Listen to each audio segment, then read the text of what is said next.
जी नाज़रीन, भली कार चवंदासीं। हाणे ज़िक्र कंदासीं त मुल्क अंदरि दहशतगर्दी जे वाक़िअनि में गुज़िरियल 6 महीननि खां वठी वाध नज़र अचे पई। गुज़िरियल ॾींहुं क़ौमी सलामती कमेटी जो इजलास थियो, मुख़्तलिफ़ फ़ैसिला कया विया। ताक़त सां चिथण जो, दहशतगर्दनि खे ताक़त सां मोह ॾियण जो, चिथण जो फ़ैसिलो बि कयो वियो आहे। नेशनल एक्शन प्लान ते अमल दरामद नथो थिए, छो नथो थिए, इन जा कहिड़ा कारण पाण इन ते बि ॻाल्हि ॿोल कंदासीं। ॿिए पासे परॾेही वज़ीर ऐं पीपल्स पार्टी जे चेयरमैन बिलावल भुट्टो ज़रदारी इमरान ख़ान ते तनक़ीद कई आहे। उनखे पार्लियामेंट में अचण जी दावत बि ॾिनी अथई, पर उन इहो चयो आहे त PTI जा नुमाइंदा तालिबान खे भतो ॾेई रहिया आहिनि ऐं इमरान ख़ान असांजे शहीदनि जे खून जो सौदो करे बिना पुछण जे दहशतगर्दनि खे आज़ादु कयो। मुल्क में आईनी कानून जी रिट क़ाइमु कंदासीं। ऐं बिलावल भुट्टो ज़रदारी चवे थो त तहरीक तालिबान हिकु फितनो आहे ऐं असां उनखे ज़रूरु चिथण में कामयाबु वेंदासीं। इमरान ख़ान ऐं उनजे पॉलिसी ते, उनजे हुकूमती दौर जे पॉलिसी ते बिलावल भुट्टो ज़रदारी ख़ासि तौर ते तहरीक तालिबान पाकिस्तान पाबंदी मंडियल तंज़ीम आहे, उनजे हवाले सां जेका पॉलिसी हुई या रवैयो हो, उनखे तनक़ीद जो निशानो बणायो आहे। असां राब्तो कयो आहे सीनियर दर्जनिगारनि, सीनियर सहाफ़ियनि शाकिर सोलंकी साहब असांखे जॉइन कयो आहे। शाकिर साहब, प्रोग्राम में भली कार चवां थो। हा, थैंक यू, वॾी महिरबानी। शाकिर साहब, हिकु वॾे अरसे खां वठी या ख़ासि तौर ते PTI दौर खां वठी जेके मुख़ालिफ़ धुर हुयूं, जेके अॼु हुकूमत में पार्टियूं आहिनि, ख़ासि तौर ते PMLN आहे, पीपल्स पार्टी आहे, त उहे इन ॻाल्हि जी जेका निंदा कंदियूं आहियूं पे ऐं इन ॻाल्हि खे रद्द कंदियूं आहियूं पे त जेके तालिबान सां ॻाल्हियुनि वारो अमल आहे या उन्हनि खे रिआयतूं ॾियण वारो अमल आहे, उहो न थियणु घुरिजे। पर इमरान ख़ान जेको आहे सो इहो अमल कयो, ॻाल्हियूं कयूं। ॻाल्हियूं चवंदा आहिनि त हर मामले जो हल ॻाल्हियूं हूंदियूं आहिनि, पर ॻाल्हियूं कंहिंसां पियूं थियनि उहो बि ज़रूरु ॾिठो वेंदो आहे। अॼोको बयानु कीअं था ॾिसो बिलावल भुट्टो ज़रदारी साहिब जो, ऐं सूरत हाल खे कीअं पिया ॾिसो सॼी ओवरऑल? पाण क़ौमी सलामती कमेटी जे इजलास ते बि बाद में ॻाल्हायूं था। हा जी, बिल्कुलु अलीरज़ा। ॾिसो, पीपल्स पार्टी जो दहशतगर्दी जे हवाले सां मौक़िफ़ ॾाढो चिटो रहियो आहे ॿियनि जमातुनि जे बनस्बत ऐं ख़ासि तौर ते PTI जे बनस्बत, छाकाणि त PTI जॾहिं खां इमरान ख़ान जी असां सियासत ॾिसूं पिया मुशर्रफ दौर खां वठी ऐं उन खां पोइ हिन महिल ताईं जेके बि तालिबान जे हवाले सां मामलात ईंदा रहिया आहिनि, उन में हिननि जो PTI जो नरम रवैयो, नरम गोशो रहियो आहे तालिबान जे हवाले सां। ऐं पीपल्स पार्टी जो कॾहिं बि न रहियो आहे। सवात ऑपरेशन तव्हां ॾिसो, पीपल्स पार्टी हिकिड़ो वॾो ऑपरेशन कयो ऐं पीपल्स पार्टीअ जे दौर में जेके वॾा ऑपरेशन दहशतगर्दी जे ख़िलाफ़ थिया उहे पीपल्स पार्टीअ जे दौर में थिया 5 सालनि में।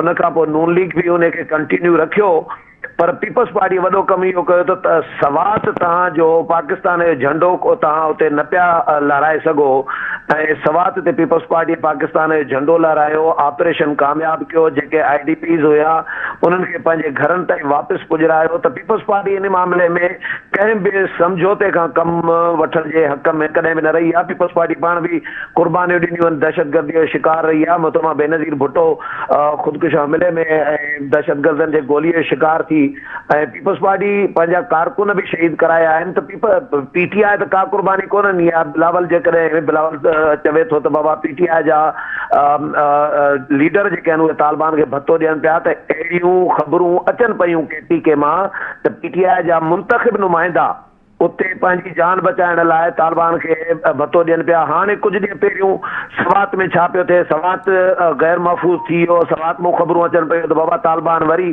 सवात ते फैलबा पिया वञनि ऐं उते वाक़ियात ऐं वारदातूं जेके आहिनि उहे बि रोनमा थियूं। हाणे इहा पॉलिसी कंहिंजी आहे, सूबे में ज़ाहिर आहे उन जी आहे। जेके फोर्स ठाहियूं वियूं आहिनि, फोर्स ते कब्ज़ो कयूं वेठा आहिनि। हाणे बनूअ में जेको वाक़ियो थियो, बनू जेको पंहिंजो दहशतगर्दनि जेको कब्ज़े में हुया, कंट्रोल में हुया, कस्टडीअ में हुया, उन्हनि तव्हांजे अहलकारनि खां, फोर्सिस खां बंदूकूं खसे उन्हनि खे यरगमाल बनायो। बाद में त खणी ऑपरेशन कामयाबु करे सिक्योरिटी फोर्सिस उन्हनि खे माना ख़तमु कयो, उहो कामयाबु ऑपरेशन कयो। पर इहा पॉलिसी सूबे में कंहिंजी पई हले? सूबाई हुकूमत जी पहिरीं बुनियादी ज़िमेदारी हूंदी आहे, जेका PTI उन में नाकाम वई आहे सूबे में, जंहिंजे करे दहशतगर्दी ऐं PTI जेके KPK जा सहाफ़ी आहिनि उहे बि इहा ॻाल्हि तस्लीम कनि पिया त PTI जी सूबाई हुकूमत जे नाकाम ऐं ग़लति पॉलिसियुनि जे करे सूबे में दहशतगर्दी वरी ॿीहर फ़रोग़ वठे पई ऐं दहशतगर्द वरी मज़बूत थींदा पिया वञनि, जंहिंखे अॼु बिलावल भुट्टो ज़रदारी आहे उन जी निशानदेही कई आहे। ऐं ज़ाहिर आहे हू परॾेही वज़ीर आहे ऐं हू दुनिया भर में जिते जिते वञे थो त हुन सां हुनखे खोड़ सारियुनि जॻहुनि ते अहिड़नि सवालनि जो सवाल साम्हूं ईंदा हूंदा, डिस्कस थींदो बिल्कुलु सही था चओ। अच्छा सोलंकी साहब, जीअं तव्हां ॻाल्हि कई त इन क़िस्म जूं ख़बरूं रिपोर्ट थियनि पियूं त चूंडियल नुमाइंदा जेके आहिनि उहे भतो ॾियनि पिया पंहिंजी जान बचाइण जे लाइ, त PTI जी हुकूमत जो इहो नरम गोशो इहो छो आहे? इहो इन जो जवाबु ज़रूरु PTI खे ॾियणु घुरिजे। PTI पंहिंजे हुकूमती दौर में त न ॾिनो, पर PTI ॻाल्हियुनि वारे अमल ते चवंदी हुई त असांखे ॻाल्हियूं करणु घुरिजनि, ऐं पोइ दोहा, मस्कत, क़तर ताईं जेके ॻाल्हियूं हलियूं आलमी सतह ते उन्हनि में बि ॼण त सहूलियतकारी जो किरदारु अदा कयो PTI। त हाणे परॾेही वज़ीर आहे मुल्क जो, आम माण्हू न आहे। जॾहिं को आम माण्हू ॻाल्हि कंदो आहे त उनजो हिकिड़ो अलॻि जेका आहे सा उनजो मतिलबु वरितो वेंदो आहे, पर छा बिलावल भुट्टो ज़रदारी जी हिन ॻाल्हि खे, हिन बयान खे पाण सियासी सतह ताईं वठूं या इनखे संजीदा ॾिसण जी ज़रूरत आहे? ऐं जेके इदारा आहिनि या हुकूमत आहे या परॾेही वज़ीर पाण एॾो वॾो कलमदान रखियो वेठो आहे, त छा उनखे पाण खे बि इन क़िस्म जी का कमेटी जोड़णु घुरिजे, को कमु करणु घुरिजे? इन हवाले सां जांच त ज़रूरु थियणु घुरिजे त आख़िर अहिड़ी कहिड़ी मजबूरी आहे जो तालिबान जेके आहिनि उहे एतिरा असर वारा थी विया आहिनि हिकु भेरो ॿीहर, ऐं उहे चूंडियल नुमाइंदा उन्हनि खे भतो पिया ॾियनि। त हाणे इन क़िस्म जे बयान खे अव्हां कीअं पिया ॾिसो? ॾिसो अली रज़ा, मूंखे हैरत थींदी आहे इमरान ख़ान ते त इमरान ख़ान हिकु तरफ़ चवे थो त बाबा तालिबान सां मुज़ाकरात कयो, TTP सां मुज़ाकरात कयो ऐं मुज़ाकरात वाहिद हल आहे। ऐं इहो ई इमरान ख़ान सियासी को फोर्सिस जेके आहिनि, सियासी जमातूं जेके आहिनि, उन्हनि सां मुज़ाकरात जो कॾहिं बि हामी न रहियो आहे। अॼु ॾींहं ताईं हुन सां हथु मिलाइणु पसंदि न कंदो आहे, हुननि जा चेहरा ॾिसणु पसंदि न कंदो आहे, हुन सां ॻाल्हाइणु पसंदि न कंदो आहे। ऐं उहो इमरान ख़ान कॾहिं मोदीअ सां मुज़ाकरात करे थो, मोदीअ खे मिस कॉलूं ॾिए थो ऐं चए थो त बाबा मोदीअ खे मिस कॉल ॾिनमि पर कॉल न खयईं मुंहिंजी, ऐं पाण इहो चयो अथई। ऐं माना तालिबान सां मुज़ाकरात करणु चाहे थो पर पंहिंजे सियासी फोर्सिस सां। त इहो हिकिड़ो तज़ाद आहे, इहो हिकिड़ी पॉलिटिक्स इमरान ख़ान सियासी हिकिड़ो पंहिंजो करणु चाहे थो। त ऐं ॿियो इहो त तव्हांखे यादि हूंदो 2013 में जेके इलेक्शन थियूं उन में हिकिड़ो तसुरु हिकिड़ो आम थी वियो त बाबा राइट विंग ऐं लेफ्ट विंग, राइटिस्ट ऐं लेफ्टिस्ट जेके आहिनि उन्हनि में हिकिड़ो तफ़रीक़ पैदा कई वई। उन्हनि ॾींहंनि में पीपल्स पार्टी, MQM, ANP जेके सेक्युलर थोरी घणी जमातूं आहिनि उन्हनि खे इलेक्शन कैंपेन में वञणु न पियो ॾिनो वञे, जिते जिते वञनि पियो उते धमाका पिया थियनि।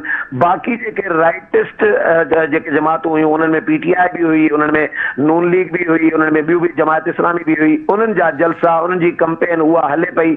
2018 में बि ज़ाहिर आहे इमरान ख़ान खे उनजो फ़ाइदो मिलियो ऐं इमरान ख़ान इन जो ई शायदि फ़ाइदो वठे पियो। हाणे चए थो त बिलावल भुट्टो खे अफ़गानिस्तान जे बारे में का ख़बर ई कान्हे ऐं अफ़गानिस्तान खे जेतिरो मां सुञाणा एतिरो कंहिं कोई न सुञाणे, मगरिब खे बि तूं जेतिरो सुञाणे एतिरो कोई न सुञाणे, तालिबान खे बि जेतिरो तव्हां सुञाणो ओतिरो कोई न सुञाणे।